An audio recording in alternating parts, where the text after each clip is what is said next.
আজ আমরা এমন একটা ধারণার গভীরে যাব যা বলে যে ইতিহাসের শেষ অঙ্কের আগে একটা বিশেষ পর্ব মঞ্চস্থ হবে।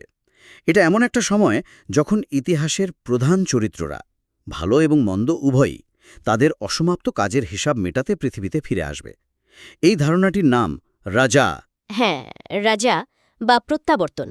আমাদের আজকের আলোচনার ভিত্তি হল নির্দিষ্ট কিছু সূত্র, মানে মূলত শিয়া ইসলামের হাদিস এবং কোরআনের কিছু বিশেষ ব্যাখ্যা।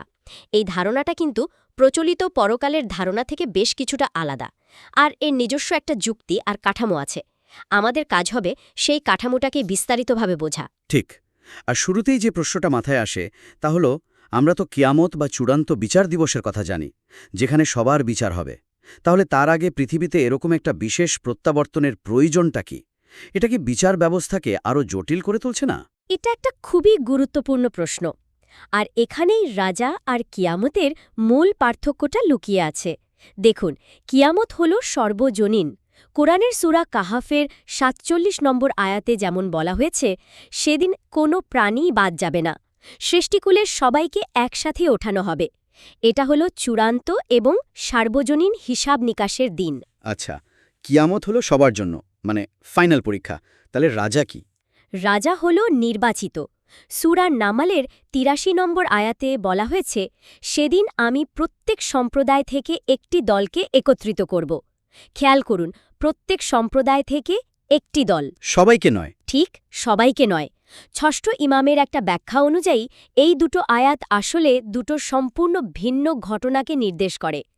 একটা হলো কিয়ামতের সর্বজনীন পুনরুত্থান, আর অন্যটা হলো রাজায়ের এই নির্বাচিত প্রত্যাবর্তন। তার মানে সূত্রগুলো বলছে যে কিয়ামত হচ্ছে সবার জন্য ফাইনাল জাজমেন্ট, আর রাজা হলো তার আগে পৃথিবীতে ন্যায় বিচার প্রতিষ্ঠার একটা বিশেষ পর্ব, যেখানে ইতিহাসের কিছু অসমাপ্ত অধ্যায় শেষ করা হবে। এটা একটা ঐশ্বরিক কি বলে, পরিষ্কার পরিচ্ছন্নতা অভিযানের মতো, মূল অনুষ্ঠানের আগে। চমৎকার উপমা, ঠিক তাই। এর প্রধান উদ্দেশ্য হল পৃথিবীতে ঘটে যাওয়া বড় বড় অবিচারের নিষ্পত্তি করা। এমন অনেক ঘটনা ইতিহাসে ঘটেছে যেগুলোর চূড়ান্ত ফয়সালা পৃথিবীতে হয়নি। রাজা হল সেই ঐশ্বরিক ন্যায়বিচার আর শান্তি প্রতিষ্ঠার পর্ব, যা কিয়ামতের জন্য পথ তৈরি করবে। এটা ইতিহাসের একটা সংশোধনমূলক অধ্যায়। বেশ আকর্ষণীয় ধারণা। কিন্তু কারা এই বিশেষ পর্বে ফিরে আসার সুযোগ পাবে? যদি এটা সবার জন্য না হয়, তাহলে এই নির্বাচনের ভিত্তিটা কি? উচ্চ পর্যায়ের। আর অন্যদিকে পরম অবিশ্বাসী বা মুশরিক, অর্থাৎ যারা অবিশ্বাস আর শিরকের গভীরে পুরোপুরি ডুবেছিল। 1 মিনিট, তার মানে সাধারণ ভালোমন্দ মাঝামাঝি পর্যায়ের কোটি কোটি মানুষ এই ঘটনার বাইরে থাকবে? কেন কেন এত এক্সক্লুসিভ এই ঘটনা? কারণ এর উদ্দেশ্যটা সাধারণ মানুষের ব্যক্তিগত বিচার নয়। এর উদ্দেশ্য হল বিশ্বাস এবং অবিশ্বাসের যে মূল আদর্শিক দ্বন্দ্ব, তার চূড়ান্ত নিষ্পত্তি পৃথিবীতেই করে দেখানো।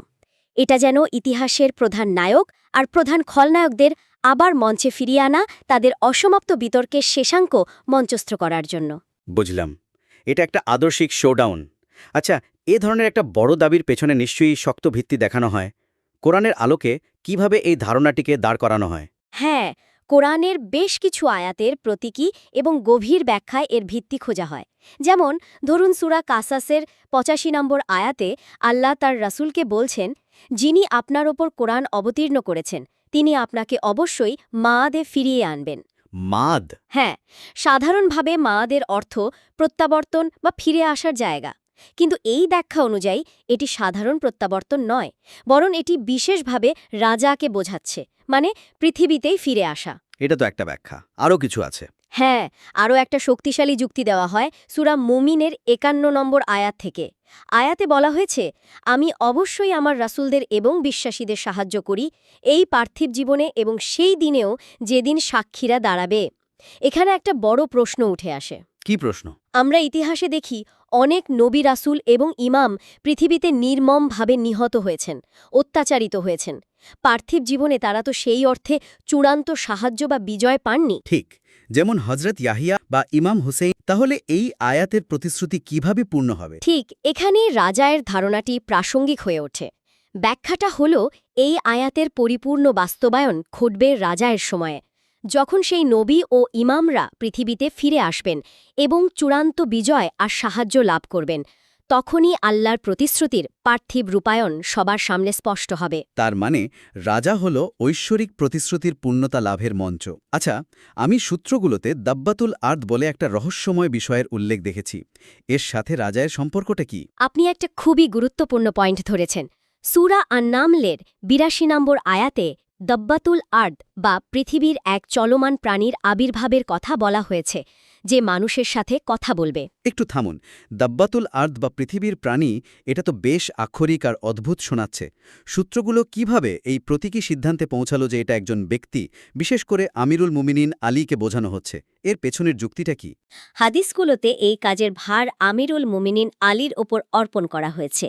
বলা হয়েছে তার হাতে একটা লাঠি থাকবে যা দিয়ে তিনি বিশ্বাসীদের কপালে চিহ্ন দেবেন, আর একটা আংটি থাকবে যা দিয়ে অবিশ্বাসীদের নাকে চিহ্ন দেবেন। তাই দাব্বা কোনো আক্ষরিক পশু নয়, বরং ন্যায় বিচারের মূর্ত প্রতীক, একজন মানুষ যিনি পৃথিবীতে চূড়ান্ত সত্য প্রতিষ্ঠা করবেন। বাহ, এটা তো একটা গভীর প্রতীকী ব্যাখ্যা। এই যে কোরআনের প্রতীকী ব্যাখ্যার কথা আপনি বললেন, এটা একটা কাঠামো তৈরি করছে। কিন্তু এই কাঠামোর ভেতরে কারা অভিনয় করবে? এই মহাজাগতিক নাটকের প্রধান চরিত্র কারা? আর ঘটনাগুলো ঠিক কিভাবে সাজানো হয়েছে সূত্রগুলোতে? বর্ণনা অনুযায়ী এই প্রত্যাবর্তনের মহাযাত্রা শুরু হবে একজনকে দিয়ে। পৃথিবীতে প্রথম প্রত্যাবর্তনকারী হবেন ইমাম হুসেন। কারবালার শহীদ ইমাম হুসেন, তার প্রত্যাবর্তনের কারণ কি? হ্যাঁ, তিনি বর্ণনা অনুযায়ী তিনি ফিরে এসে ৪০ বছর শাসন করবেন। হাদিসে এমনকি একটা মানবিক বিবরণও দেওয়া হয়েছে যে তিনি এত দীর্ঘ সময় পৃথিবীতে থাকবেন যে বার্ধক্যের কারণে তার ভ্রু চোখের ওপর নেমে আসবে। ৪০ বছর, এটা তো একটা বিশাল সময়কাল। কিন্তু তিনি কেন আসবেন? প্রেক্ষাপটটা কি? এটা ঘটবে দ্বাদশ ইমাম আল কাইম এর শাসনের শেষে। তার মৃত্যুর পর ইমাম হুসেইন ফিরে আসবেন তার দাফন কার্য সম্পন্ন করার জন্য। এর পেছনে একটা গুরুত্বপূর্ণ নীতি উল্লেখ করা হয়েছে যে একজন নিষ্পাপ উত্তরসূরিকেই কেবল আর একজন নিষ্পাপ উত্তরসূরি দাফন করতে পারেন। ও, এটা আধ্যাত্মিক নেতৃত্বের ধারাবাহিকতা রক্ষার প্রতীক। ঠিক তাই, তবে প্রতিশোধও একটা বড় অংশ। তিনি ফিরে আসবেন আল মুনতাসার বা বিজয়ী হিসাবে এবং কারবালায় নিজের ও তার সঙ্গীদের রক্তের প্রতিশোধ নেবেন। তারপর ফিরে আসবেন আমির উল মোমিনিন আলী আত্মঝরানোকারী উপাধি নিয়ে। তিনি অন্যায়ের চূড়ান্ত মূলোৎপাটন করবেন। এবং এখানেই ঘটনাটা আরও বড় আকার ধারণ করে। আমি পড়েছি যে কেবল তারাই নন, বরং পূর্ববর্তী সকল নবীও নাকি ফিরে আসবেন। হ্যাঁ, বর্ণনাগুলোতে আমরা তাই দেখতে পাই। হজরত আদম আলাইসাল্লাম থেকে শুরু করে রসুল মোহাম্মদ সাল্লাল্লাহু আলাইহি ওয়াসাল্লামের পূর্ব পর্যন্ত সকল নবী ফিরে আসবেন আমির উল মোমিনিন আলীর পক্ষে যুদ্ধ করার জন্য। এটা যেন ইতিহাসের সকল ন্যায়পন্থী শক্তির এক চূড়ান্ত সমাবেশ। এটা তো অনেকটা ইতিহাসের অ্যাভেঞ্জার্স অ্যাসেম্বল মোমেন্টের মতো শোনাচ্ছে, যেখানে সব সুপারহিরোরা চূড়ান্ত ব্যাটলের জন্য একত্রিত হচ্ছে। আপনি আধুনিক ভাষায় বিষয়টাকে খুব সুন্দরভাবে ধরেছেন। আর এই সমাবেশের চূড়ান্ত পর্যায়ে প্রত্যাবর্তন ঘটবে স্বয়ং রসুল মোহাম্মদ সাল্লাল্লাহু আলাইহি ওয়াসাল্লামের। এই ঘটনাপ্রবাহ শোনার পর মনে হচ্ছে রাজা সময়কার ঘটনাগুলো খুবই চাঞ্চল্যকর আর নাটকীয় হবে। চলুন সবচেয়ে বড় খলনায়কের পরিণতি দিয়ে শুরু করি। ইবলিস বা শয়তানের কি হবে? এটি রাজ আয়ের অন্যতম চূড়ান্ত ঘটনা। কোরআনে ইবলিসকে নির্দিষ্ট সময় পর্যন্ত অবকাশ দেওয়া হয়েছে। সেই নির্দিষ্ট সময় শেষ হবে রাজ আয়ের যুগে। তখন ইবলিস তার সমস্ত অনুসারী আর শক্তি নিয়ে পৃথিবীতে আবির্ভূত হবে। আমিরুল মুমিনিন আলী এবং তার সঙ্গীদের সাথে এক ভয়াবহ চূড়ান্ত যুদ্ধ হবে।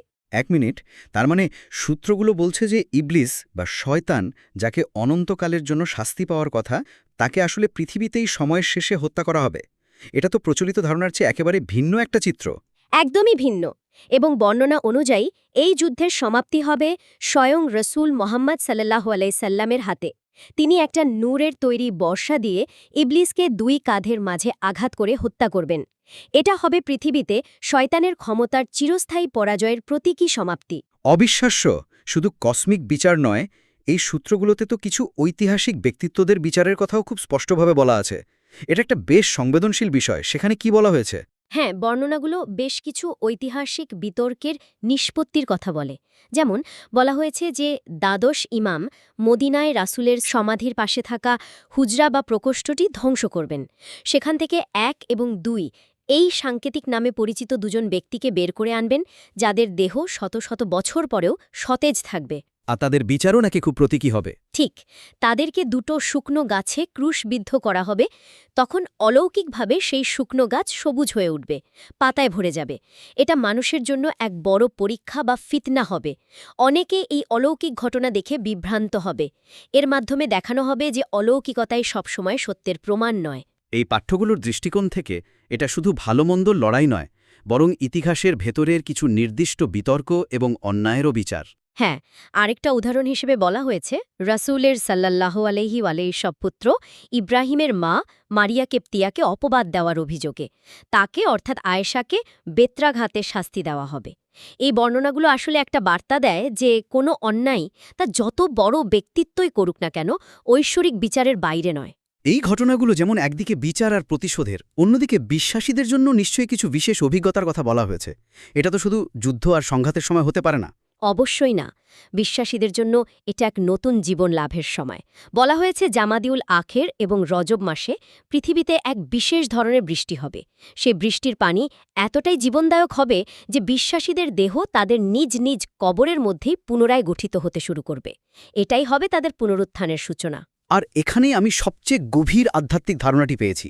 সূত্রগুলো বলছে প্রত্যেক বিশ্বাসীর জন্য শাহাদাত এবং স্বাভাবিক মৃত্যু এই দুটি অভিজ্ঞতাই নির্ধারিত। এর মানে কি? এটা তো অসাধারণ এক ধারণা। এটা সত্যিই এক অসাধারণ ধারণা। এর মানে হল এই বিশ্বাস অনুযায়ী কোনো বিশ্বাসীর জীবনই অসমাপ্ত থাকে না। যদি কোনো বিশ্বাসী তার জীবনের স্বাভাবিকভাবে বিছানায় মারা গিয়ে থাকেন, তবে তাকে রাজায়ের সময় পুনরুদ্ধিত করা হবে, আল্লাহর পথে শহীদ হওয়ার সর্বোচ্চ সম্মান আর অভিজ্ঞতা লাভের সুযোগ দেওয়ার জন্য। আর যিনি পৃথিবীতে শহীদ হয়েছেন, যিনি শহীদ হয়েছেন তাকে পুনরুদ্ধিত করা হবে স্বাভাবিক মৃত্যুর স্বাদ গ্রহণের জন্য। এইভাবে প্রত্যেক বিশ্বাসীর আধ্যাত্মিক যাত্রা পূর্ণতা লাভ করে। জীবনের সর্বোচ্চ ত্যাগ মানে শাহাদাত আর জীবনের স্বাভাবিক পরিণতি মানে মৃত্যু দুটোই প্রত্যেকের জন্য নির্ধারিত। এটা ন্যায় বিচারের ধারণাকে একটা ব্যক্তিগত আধ্যাত্মিক স্তরে নিয়ে যাচ্ছে। এটা জীবন আর মৃত্যুর চক্র নিয়ে এক সম্পূর্ণ ভিন্ন ভাবনা। আচ্ছা, সবশেষে যারা আহলে বায়াত বা রাসূলের পরিবারের প্রতি বিদ্বেষ পোষণ করত, যাদেরকে নাসিবি বলা হয়, তাদের পরিণতির বিষয়ে কি বলা হয়েছে? তাদের শাস্তির বর্ণনাও বেশ ভয়াবহ এবং প্রতীকী। বলা হয়েছে পৃথিবীতে তাদের জীবন সংকীর্ণ হবে এবং রাজা আয় সময় তারা পুনরুত্থিত হয়ে মল ভক্ষণ করবে। এটা তাদের আধ্যাত্মিক অবমাননা এবং অন্তরের কলুষতার চূড়ান্ত বহির্প্রকাশ। তাহলে পুরো আলোচনা থেকে আমরা যা বুঝলাম তা হলো এই সূত্রগুলো অনুযায়ী রজা কিয়ামাতের মহাবিচারের একটা ক্ষুদ্র সংস্করণ নয়, বরং এটা পৃথিবীতে ন্যায় বিচার প্রতিষ্ঠার একটি বিশেষ এবং নাটকীয় পর্ব, যেখানে ইতিহাস তার পূর্ণবৃত্তে ফিরে আসে। এবং এটা সবার জন্য নয়, কেবল নির্দিষ্ট কিছু পরম বিশ্বাসী ও পরম অবিশ্বাসীর জন্য সীমাবদ্ধ একটা মঞ্চ। এটা যেন ইতিহাসের চূড়ান্ত নাটক, যেখানে প্রধান চরিত্ররা তাদের অসমাপ্ত কাজ শেষ করতে এবং চূড়ান্ত ন্যায় বিচার প্রতিষ্ঠা করতে পৃথিবীতে ফিরে আসে। আজকের এই গভীর আলোচনা আমাদের একটা মৌলিক প্রশ্নের সামনে দাঁড় করিয়ে দেয়। ন্যায় বিচারের ধারণাটি কি কেবল পরকালীন, নাকি পৃথিবীতে সংগঠিত অন্যায়ের নিষ্পত্তি এই পৃথিবীতেই হওয়াটা জরুরি? রাজায়ের ধারণাটি প্রস্তাব করে যে ইতিহাস নিজেকে সংশোধন করার জন্য ফিরে আসে। এটা আমাদের জীবন ও পরকাল সম্পর্কে প্রচলিত রৈখিক বা একমুখী ধারণাকে চ্যালেঞ্জ করে। এই ভাবনাটি যে প্রত্যেক আত্মার আধ্যাত্মিক যাত্রা শাহাদাত ও স্বাভাবিক উভয় মৃত্যুর অভিজ্ঞতার মধ্যে দিয়েই পূর্ণতা লাভ করে, তা আমাদের অস্তিত্বের উদ্দেশ্য নিয়ে নতুন করে ভাবতে শেখায়। এটি প্রশ্ন তোলে, ন্যায় বিচার বিলম্বিত হওয়া মানে কি ন্যায় বিচার অস্বীকার করা, নাকি তা কেবল তার সঠিক সময়ের জন্য অপেক্ষা করা?